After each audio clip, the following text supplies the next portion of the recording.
And you guys may recall the left they really thought they had us on this Trump, Madison Square Garden.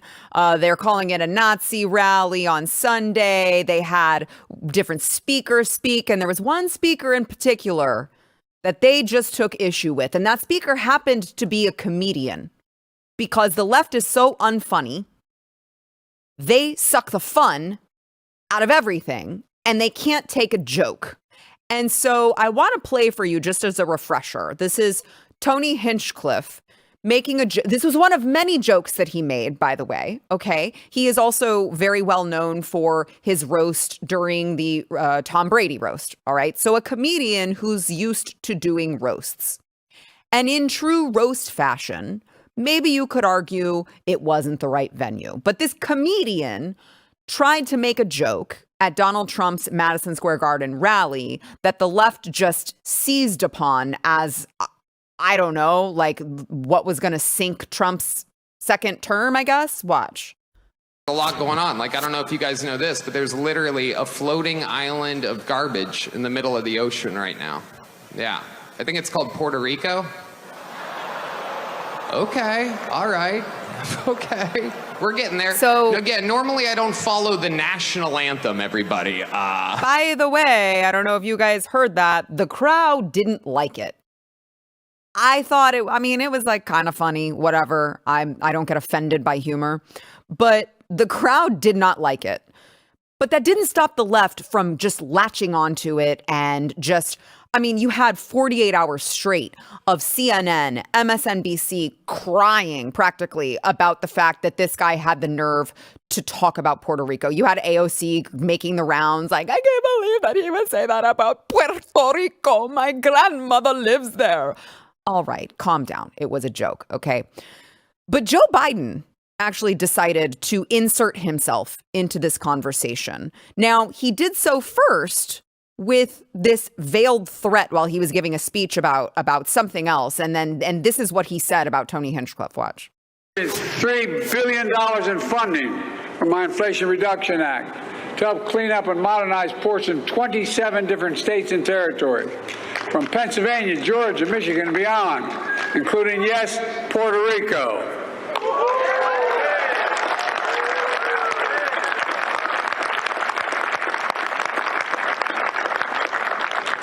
I'd like to take that guy for a swim out there. Anyway. What?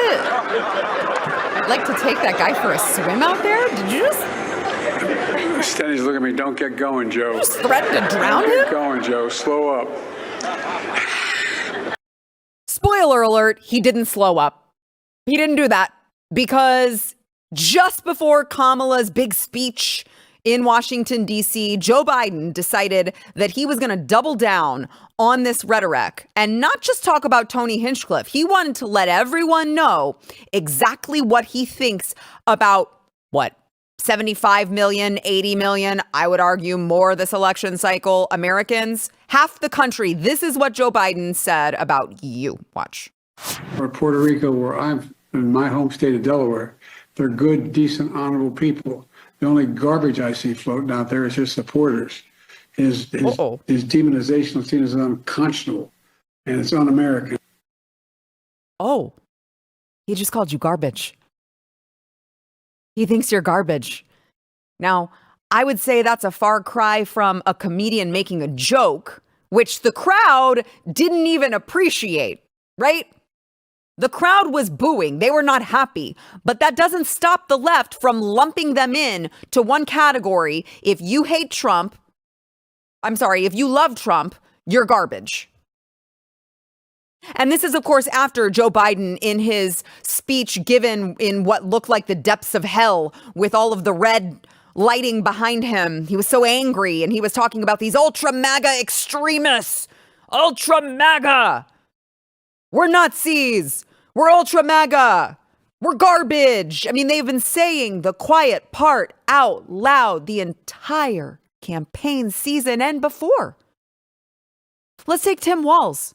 Okay? This is what they really think of you. I cannot stress this enough. How many times do they have to tell you what they really think of you? How many times do they need to say the quiet parts out loud in order for Americans, specifically the Republicans who are like, I'm not voting for Trump because I wanted DeSantis instead?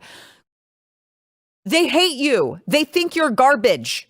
By the way, they think you're Nazis. Let's play Tim Walz, who had no problem insinuating that not Donald Trump, take Donald Trump out of this, okay? That they've taken Donald Trump out of this. They are talking about you. If you support Donald Trump, you are a Nazi. This is what he said after Trump's Madison Square Garden rally. Donald Trump has descended into madness over the last few weeks. And I think some of you don't miss on this. Go do your Google on this. Donald Trump's got this big rally going at Madison Square Garden. There's a direct parallel to a big rally that happened in the mid-1930s at Madison Square Garden. And don't think that he doesn't know for 1 second exactly what they're doing there. You said over the weekend, referring to it, there's a direct parallel to a big rally that happened in the mid-1930s at Madison Square Garden. Well, look, you were comparing that rally to a Nazi rally? Look, I'm comparing it to the hate that came out of this, and I think they confirmed that. You stand by that comparison, though, to a Nazi confirmed rally? it. Look, the rally, you saw it for yourself. I'll let the American public make the decision of what they saw. What about you, though? So I know what I saw, and I'll just leave it at that. Oh, there was so much hate spewing from that rally. You know, that rally where, 21,000 Americans with reports of 75,000 outside. Let's call it 100,000 Americans got together and celebrated the idea that we could actually bring our country together again, make our country better again, stronger. That is hateful, according to Tim Walz. In fact, you're a Nazi if you went there and supported that type of uniting messaging. All right. Now, Kamala was given the opportunity to separate herself from, Tim Walz's remarks. She didn't do that. I'll let her just watch. I talked with Governor Walz yesterday. Okay. He compared Trump's rally on Sunday to that of one of the Nazi rallies in the 30s at Madison Square Garden. Do you compare that? Do you find that a similar comparison? Listen, this election is in 7 days, and I think the American people have a very clear choice. And on the one hand, you have Donald Trump, who is constantly fanning the flames of division and hate, who is trying to have the American people point their fingers at each other, or my leadership, which is founded on a lived and experience that the vast majority of us have more in common than what separate us. Interesting. So she claimed that she disagrees with Joe Biden. I'm not sure if we have that clip. She claimed that she disagreed with Joe Biden. She said, let me be clear, I strongly disagree with any criticism of people based on who they vote for. But you heard her right there. She had the opportunity to say, no, actually, I disagree that they're Nazis. Did you hear her do it? Why do you think that is? Why do you think it is when given the opportunity to distance herself from Tim Walz, calling you Nazis, she doesn't do it? It's because that's what she thinks. Of course she thinks that. How could she possibly think otherwise if she thinks that Donald Trump is literally Hitler, which she has already made references of? She's already trying to convince Americans that he admires Hitler, that he wants to be like Hitler. She's already been espousing that for days upon days now. So that messaging is clear. Of course she thinks you're a Nazi. Of course she thinks you're garbage. They've thought this for a very, very long time. And so it has to be asked, is Joe Biden, he's saying the quiet part out loud. That's fine. But is he also intentionally sinking Kamala's campaign because he's still pissed about the way that he was ousted? Because you look back at the most infamous comment that was made about Donald Trump supporters back in 2016, of course, when Hillary Clinton said to her crowd about tens of millions of Americans that you were deplorable. Watch. You could put half of Trump supporters into what I call the basket of deplorables. Right? The racist, sexist, homophobic, xenophobic, Islamophobic, you name it. Oh my gosh. Blah, blah, blah. Oh, phobic, racist, literally Hitler, Nazi, garbage. Doesn't even make a dent anymore. But you saw how that went for Hillary. Did it go well? Did she win? No. That sunk her campaign. And so, sure, he's saying what he really thinks. But did he consider, perhaps, that this would sink Kamala's campaign? Because let's look at the timeline of events here since Joe Biden has been ousted. And you tell me, is this intentional sabotage?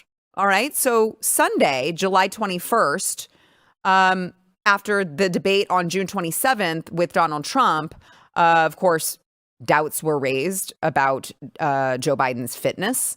And Sunday, July 21st, Joe Biden officially dropped out of the race. There was no formal announcement. Remember, there was just a letter from the desk of the president addressed to the American people. And I brought up at the time questions about the signature, which does not look the same to Joe Biden's official presidential signature. I'm not outright saying that he didn't sign it. I'm just saying questions should be asked because of the way all of this came together. So he said, it has been my intention to seek re-election. I believe it's in the best interest of my party and the country for me to actually stand down and focus solely on fulfilling my duties as president for the remainder of my term, which apparently means calling half the country garbage. Those are his duties as president, I guess he thinks. So then September 11th, at an event commemorating the 23rd anniversary of the 9/11 attacks, Biden was visiting firefighters. And you guys may remember, this is, again, it's like, is this old man dementia-riddled Joe Biden? Or is Joe Biden trying to send a message here that he is not thrilled with Kamala ousting him through social media? That can't be lost on everyone. Joe Biden made absolutely no mention of Kamala Harris in his letter stepping down. No mention of Kamala Harris, no mention of endorsing her at all. It wasn't until there was a tweet put out from his account that said he endorsed Kamala Harris.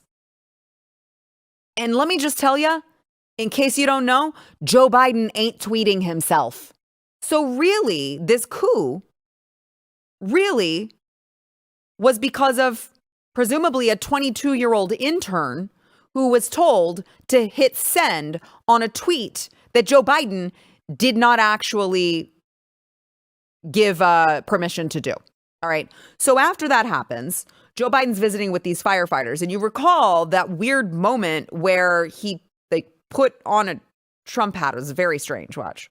Trump hat, I'll give you my presidential hat. Presidential seal on it. You want to autograph it? Oh, sure, I'll autograph it. Huh? This man is wearing a Trump hat. I don't remember my name. I'm slow. Biden's joking. He doesn't remember his name. He's slow. Man, I'm an old guy. You're an old person. I know you would know about that. What? About being old. Oh, I know. All right. And he insults him by calling him old. He reminds me of the guys I grew up with. There was always one in the neighborhood. There's always one in the neighborhood. Very insulting.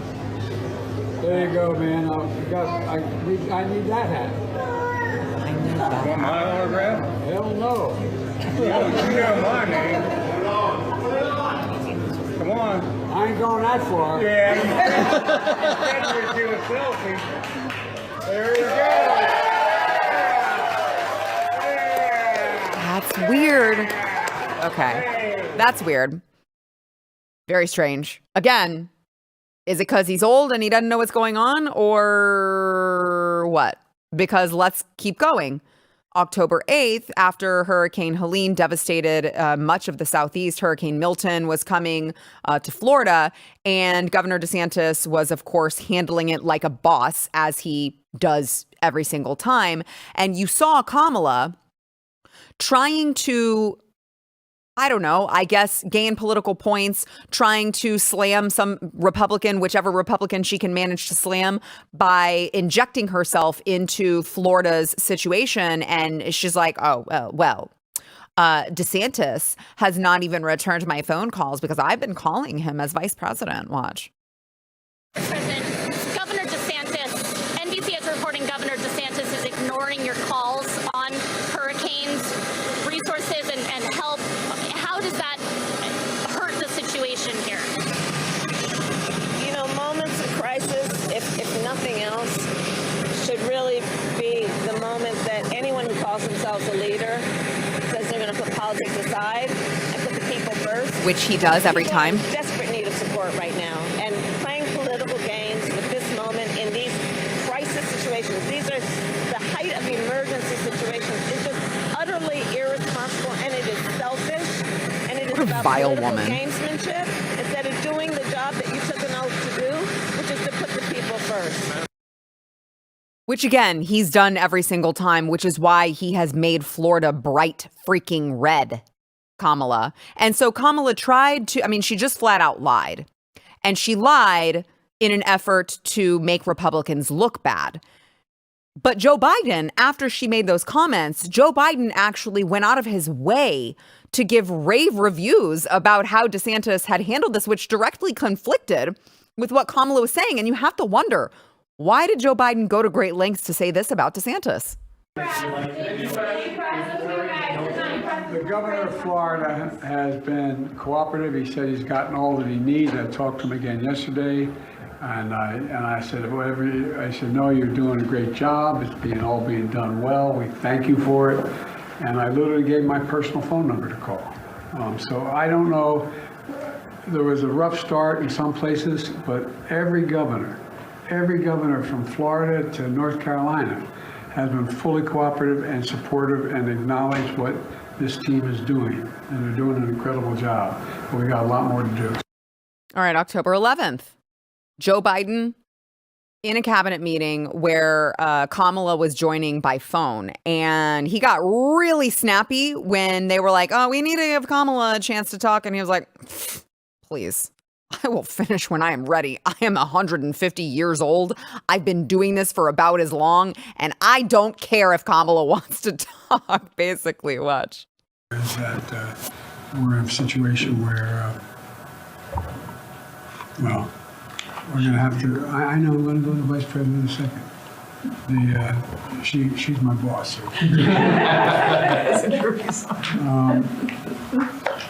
We're going to be. Hang on a second, man. Sure. We're going to. She's like, we're going to be please going stop. to the Congress. We're going to need a lot of help. They get worried every time he talks. It's the same for her, though. Identify specifically how much is needed. So I'm just telling everybody now. I don't want to hear that this is going to be the end of it. So with that, I'll yield to the president. The vice president. Whoopsies. That's not the first time he's done that. That's the dementia. I don't think that part's the sabotage. I think that part is the dementia. So you just have to ask, is he intentionally doing this? He has moments of clarity where you're like, he's speaking coherently. He seems to know what he's saying, even though the White House transcript, they totally tried to run cover for him and they added an apostrophe. Oh, he was talking about the Trump supporter, Tony Hinchcliffe, the Trump supporters comments. He was just talking about the one. No, you heard it. You heard it. And again, it's not the first time that they've said something like that. So they're just trying to run cover. So we know that he thinks that, but he's got to know how bad that's going to make them look, right? He's got to know. So you tell me, what do you think? Is this intentional sabotage, or is this just Joe Biden saying, I don't give a fresh, you know what people think of me. I'm just going to say the quiet parts out loud and let the chips fall where they may. No offense, Kamala, I still want you to be president. I just don't think so, especially not after seeing Joe Biden and Obama at the funeral that they were at. And there was a lip reader that said that Joe Biden was saying, I'm a stronger candidate than she is. And Barack Obama agrees with him. He's still pissed, guys. He's still mad about how all this shook out. So you got to ask the question. But you know what? I'll take it. Keep calling us names. That's fine. It just rolls off like water on a duck's back at this point. You can't call. Listen, if everyone is garbage, then no one is garbage. If everyone is racist, then no one is racist. If everyone is a Nazi, then no one is a Nazi. No one cares about your insults anymore, guy. All right, keep it coming. It just makes you look bad. We got to go to a break. We'll be back with more, but we want to thank our sponsor, Preborn. So, look, Preborn is a ministry that I'm so proud to partner with because their ministry is very simple.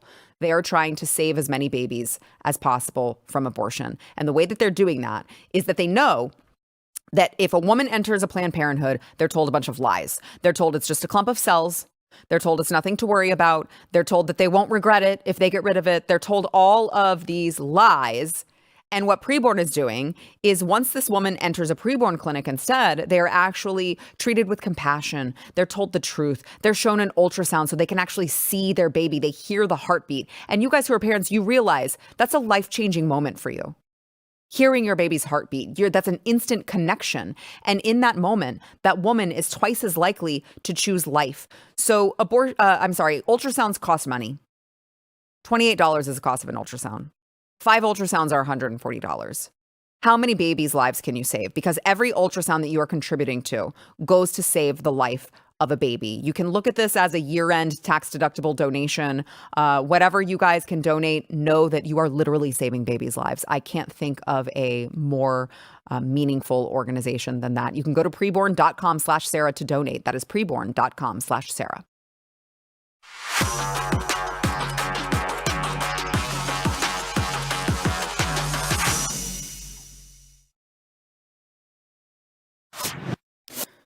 So obviously early voting is upon us, and particularly egregious federal court actually was trying to force the state of Virginia to keep non-citizens on their voter rolls. Imagine that. Virginia was trying to remove non-citizens from their voter rolls to clean up their voter rolls, and a federal judge said, no, you may not. You need to keep them on there. Thankfully, the Supreme Court intervened today, and they actually ruled that Virginia is allowed to remove non-citizens from their voter rolls. This was a case that I believe 26 attorneys general joined onto, because this is, of course, gives precedence for all states to remove non-citizens from the voter rolls. So that is good news, okay?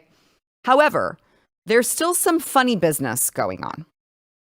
A lot of funny business going on, to the point where even the RNC chairman, Michael Whatley, is saying that they are suing over multiple different issues. Let's go to Bucks County, Commonwealth of Pennsylvania. A bunch of crazy irregularities taking place. Citizens had been in line for hours waiting to vote because the line was that long. And then watch what happened. No, they had these people, they had about 12 of them walked in, they were all foreigners, and then they took them up, these younger people helped them to fill out, they say vote PA today, yep. And then they took them up, and somehow they beat a 2-hour line, and then they walked up, and the one lady, they were even asking her, they're like, we don't have you in the system, your name's not right, and they're like, oh, well, we'll take it back and change it. Yeah. How do you change your damn name? Exactly, yeah. Well, thank you.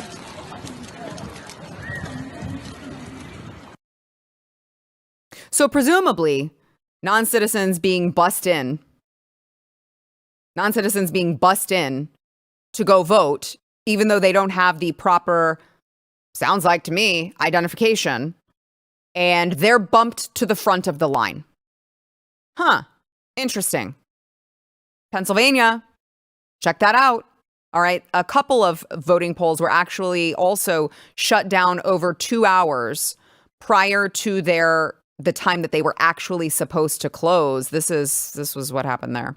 I have a question.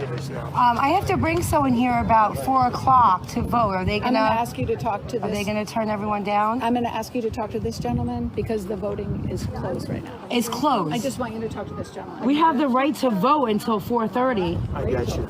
Why is it closed? Let me explain it to you. Please. Okay. This process is very slow and grueling. That doesn't matter if we're online. Very slow and grueling. Doesn't matter if we're online by 4:30. We have the right to The reason why vote. it had to close was because a high volume of people wanted Doesn't to do matter. this. Slow and grueling. Doesn't matter. Well, then they have to wait till everyone's Does not They matter. had to cut the line at 1:45. They cut the line at 1:45. 1:45. You hear that, everyone? They cut the line at 1:45. Here's your. This is voter fraud, by the way. Who are you? Yes, it is. All right, that's enough. It wasn't just that location. Pennsylvania. What are you doing about it? It was not just that location. Here's another one that, oh my gosh, we're too busy. We had to close early. You're not allowed to do that. Watch. It's 2:41 and they are ending the line.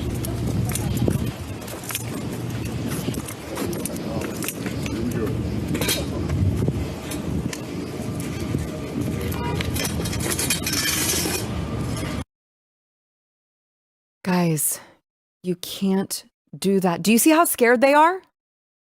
Do you see how scared they are of losing? They are trying to rig it already in broad daylight, right before your very eyes. All right, last time around, they did it in the middle of the night. And they were like, oh, a pipe burst, gotta close. Oh, it's going to take longer, so we're going to shut the blinds and go home. Like, they were doing this in the secret of the night the last time around. This time, they're like, no, we're just going to close the polls. Oh, look at this line out the door. They're probably coming here for Trump, so let's just go ahead and close it. Are we allowed to do that legally? No. But we will. We will. So they're doing it right before our very eyes. I mean, I'm glad that the RNC is suing, but like, let's speed up this process. That's voter suppression right there. So I want to play, let's play one more for you. These voters who were threatened with arrest. Watch. What will happen if I do not take my hat off? If you refuse, you're going to be arrested and taken to jail. If I don't take my hat off, you're going to be fingerprinted and processed. Actually, you're not going to be taken. You're not going to be taken to jail. You're going to be fingerprinted and released. But I'll be arrested though. Yes. For wearing a hat that says "Make America Great Again." That's correct. It does not say Donald Trump on it anywhere. That's correct. That's correct. Yeah. Now, I'd actually like more information on that one because we do have a law in Texas that it's technically electioneering if you wear any sort of slogan from the candidate. But I don't believe that the result of that is that you get arrested and fingerprinted and booked. That seems a little extreme. You're just not allowed to come in and vote. Like, they can remove you from the premises if you don't leave, and it's trespassing, and you get like a little write-up. You don't have to like go book them in the slammer for the night. Little extreme, sir. Okay. And in one of those clips, you may have noticed someone wearing a badge that had the word vote on it. That's another one of the Democrats' tricks. They're wearing all these badges that make it look like they're official, election officials. They're not. They're not. So be vigilant, guys. We have not had this in the bag yet, and they clearly are going to work very hard to steal it. All right, we've got to take another quick break. We've got Relief Factor here as our sponsor. First, we want to thank them. Look, those of you who are living in constant pain, I don't have to tell you, it harms your entire life. Every facet of your life is harmed by this constant pain. Maybe you're, shorter with your family than you'd like to be. You don't get as good of sleep because you're just rolling around in pain. Try Relief Factor. They've got their 3-week quick start pack, and it's an all-natural anti-inflammatory. 70% of the people who order that go on to keep ordering more. It's working for that many people. It can work for you. The odds are in your favor, and it could be life-changing. Go to relieffactor.com. Get that 3-week quick start over at relieffactor.com.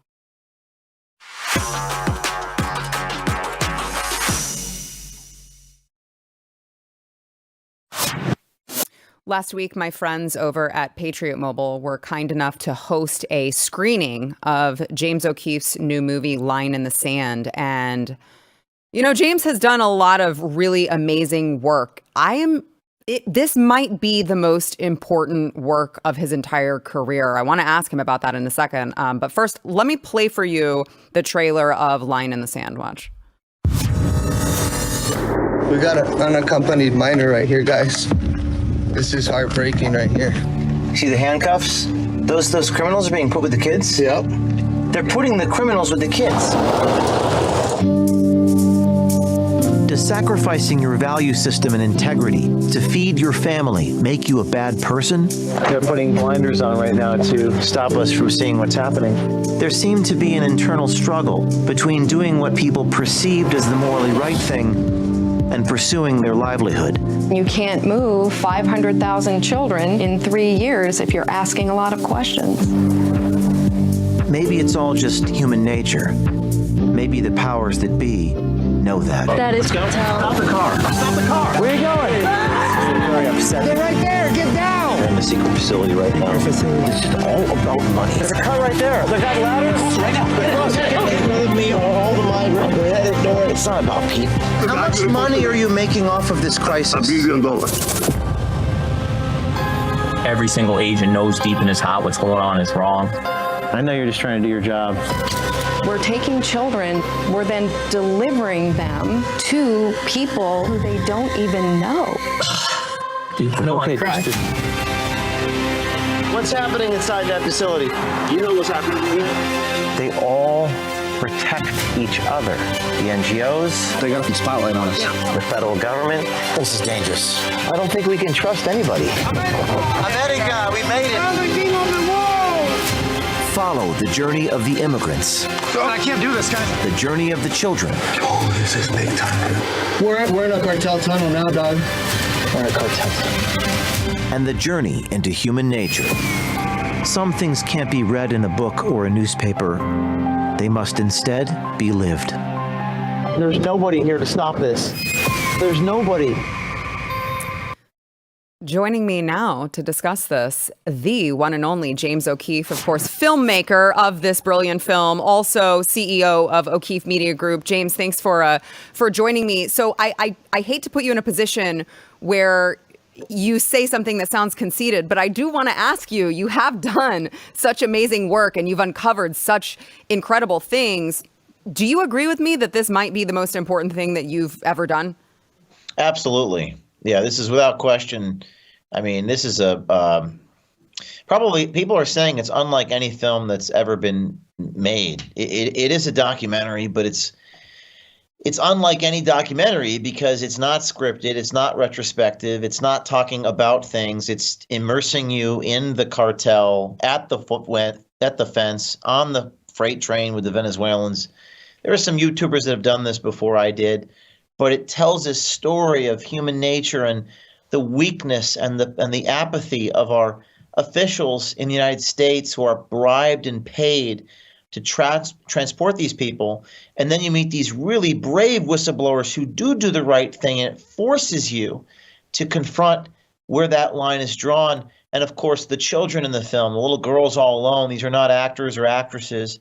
These are real human beings raped, alone and drugged in the desert. So this is a really, I don't know if it's enjoyable per se, but it's an experience for people to wake people up. And it's not a political film. It's not right wing or left wing like many of these things are. It's a humanist film about the truth in a way where it is hard to look away. Yeah, that was kind of what struck me so much about this is that in this documentary, where, as you mentioned, there are a lot of filmmakers who go into a documentary already only wanting to show one side of it. What I found so compelling, James, was that you showed the other side of this, not just with the children, but with all of these other adults that were on these freight trains, that were riding, these trains, putting themselves in harm's way, and showing the audience that these are real people with, real issues, and they're being sold all of these, all of these messages that they need to do this in order to come to America. And I mean, I am like the biggest supporter of mass deportations, but I felt for these people as you showed them in their stories. Yeah, the left-right divide in this country. Some say, "Well, close the border or let them all in." I don't even think the film looks at it through that lens. It doesn't look at it. In fact, some people have said, I was with Tim Pool on Monday. He's like, my friend said, is James pro-immigrant? But he was also crying when he saw what was happening to these people. Like, I mean, it's not about what let him in or don't. I mean, if I was them, I'd probably be doing the same thing. It's really about the people that profit off of it. It's an industrial complex designed to enrich people, and the government's paying for it. We don't look at it that way, do we? So it's a different lens, and you begin to realize it's all about money. The government is funding it. Children are getting trafficked as a result of this humanitarian crisis, and we don't know that. And we look at the tax returns for the people. We sneak inside these facilities. We take you to the fence where the cartel is cutting through it and saying, you need to let us finish this work. So it's really, and like you pointed out, most films are scripted. There's a narrative that they're trying to shove down your throat. And we're going to write this ahead of time, interview some people, talk about it, use some stock footage. I had no idea what the narrative was going to be and I don't presume to know what the narrative is. It kind of unravels as you go. And the feedback is overwhelmingly positive.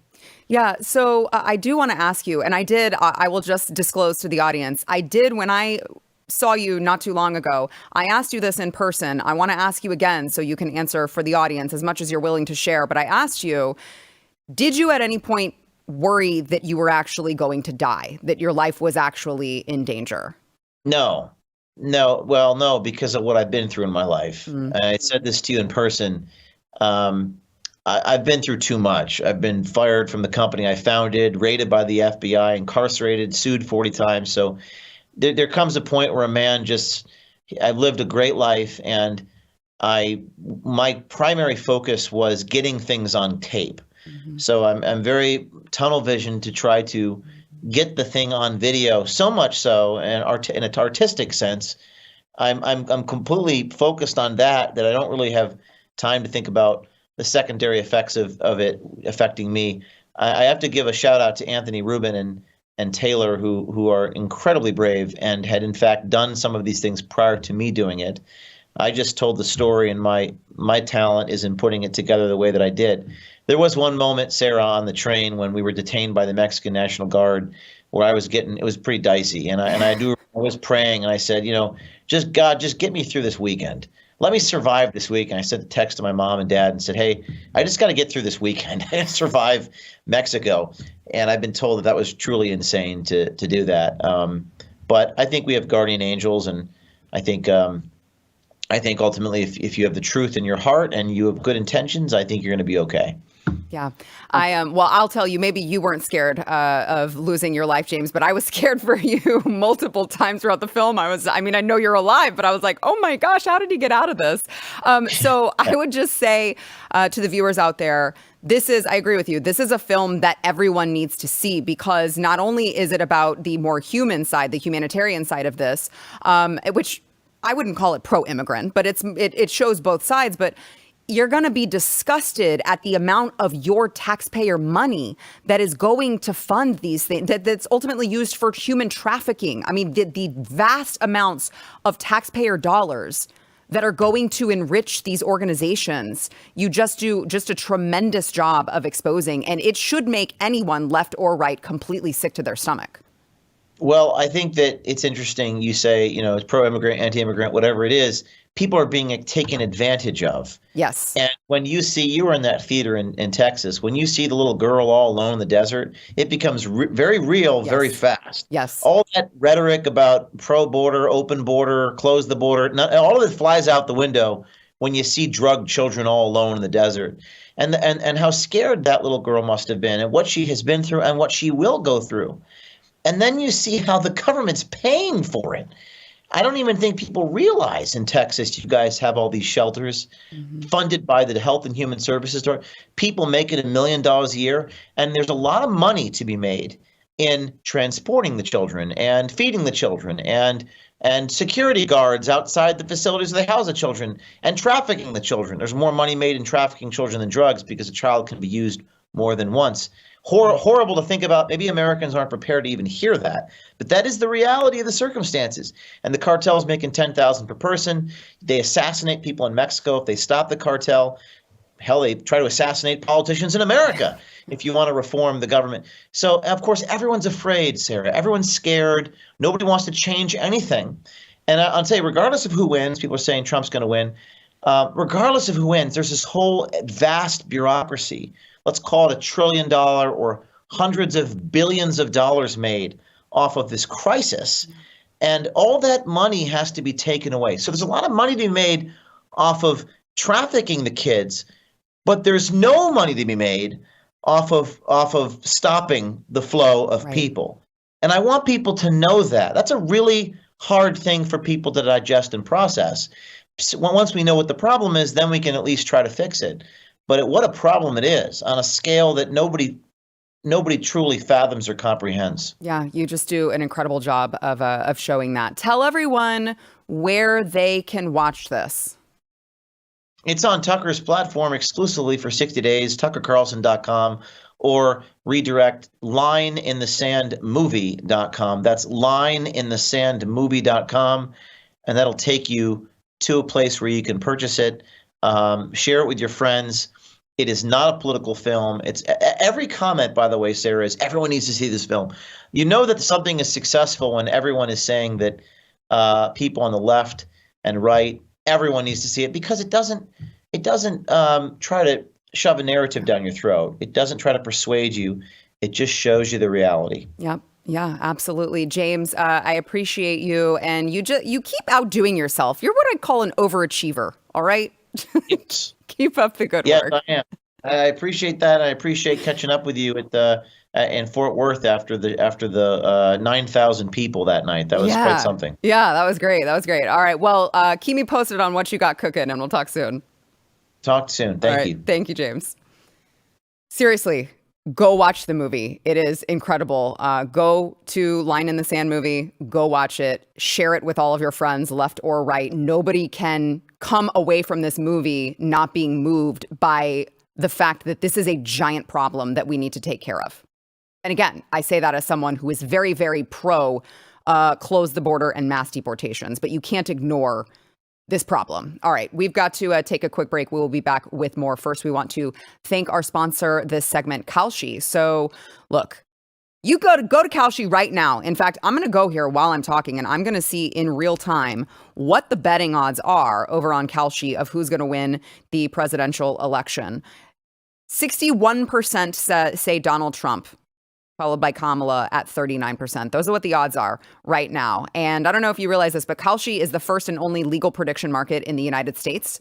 So you can use these markets. You can make money from, your opinion, your knowledge, or to hedge risks that you face. And additionally, when people trade on a question like who will win the U.S. presidency, please Donald Trump, Kalshi gets really accurate forecasts of whether the event will happen or not. So I encourage you guys to go there. Again, first legal and regulated place to trade on the outcome of the real world U.S. election. You can trade with no fees, high liquidity on the election, and election markets are currently free.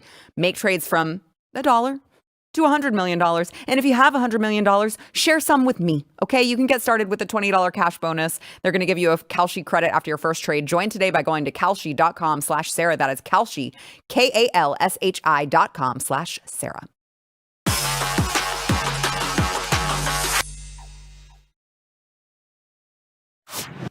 All right, joining me now, we've got Yaku Booyans, Belize TV contributor, along with Jason Buttrell, chief researcher of the Glenn Beck program.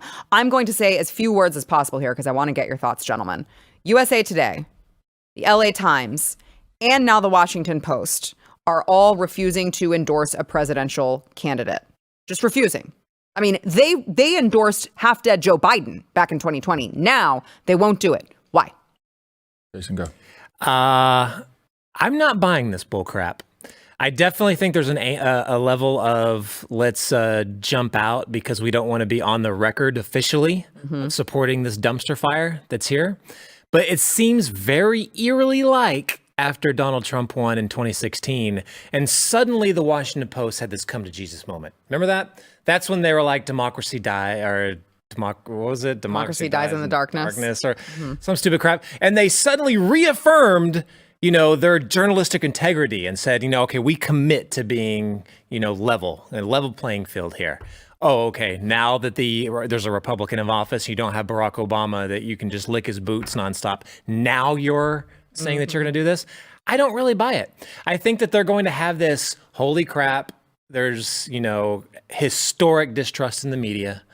Nobody is buying our crap. No one's watching our stupid shows. But now we're going to be biased because that's where we should have been all along. Screw you. We're not buying that bull crap anymore. And you can be desperate if you want to. You can be desperate. And I'm going to laugh my ass off the entire way. But the American public is done with you. So I don't even give a crap. It's actually really funny. To Jason's point, the Washington Post, once Jeff Bezos said this, apparently they lost like 200,000 subscribers or something. That's what someone's claiming. And I'm like, this is actually so funny because you're not going to win conservatives back, and you're just losing your own. Yeah, your base. Yeah, so like you're because you refuse to be unbiased. Because you're saying you refuse to be unbiased. Right. That's the people you lost. Right. Yeah. Look, I think I'm watching a tide turn, and I almost don't want to say it because I don't want people to take their foot off the gas pedal. You know, you can't. Well, I just showed them all of these ways that Pennsylvania, there's some really strange things going on there. Dallas County. Well, right. But I mean, nightmare. Dallas County has a nightmare at the moment with voting, like absolute nightmare. You got Clay Jenkins, by the way, who's the. I mean, I'm just letting you know. So here's the thing with legacy media. What I'm thinking, and this is maybe write this down because I really do think this is going to happen. There's massive restructure right now. They've moved on. Mm. They're post-election. There is, I'm telling you right now, there's think tanks running right now of what do we do between November 6th, November 7th, and January 20th. What's coming? There's definite directive. It's too coordinated. They run through hive mind mentality. It's too coordinated. It's all of them all of a sudden just silent. Because when you go look at Follow the Money, who funds these organizations, it's 3 families. It's not thousands of people. It's 3 families that press a directive down that go, here's where we're going, and all of a sudden they all move. That's a little concerning. I'd rather have them double down on Kamala and keep going on Kamala. The fact that they go quiet, they're brewing something. They're not going to just go away, okay? They don't let the view die. They pivot. They're coming back. They're coming back with something. Maybe, I don't think they can ever come back with, we're now for Donald Trump. That's never going to happen. Oh, no. I think there's something coming from them. It's a strategic pivot between now, how do we attack him when he's in office? Yeah. Now, what do we do when he's in office? Or is there a way to prevent him from making it into office between now and Inauguration Day? I think you're going to see something coming from that legacy media consortium because they are hive-minded. They're working, but to me, they're saying, okay, she's toast. We can't win this thing. What about March? What about taking the Senate? What about taking the House? How do we attack this guy? How do we hamstring him like they did for a while when he was president? How do we make him ineffective? Do not think they're going to become Trump lovers all of a sudden and lovers of freedom and or unbiased. Or unbiased. No way. Right. You cannot buy that for a second. Yeah. They're planning. They're planning. I love that Jason's just like, screw you. Yeah, I'm done with them. Appropriate response. Thanks, guys.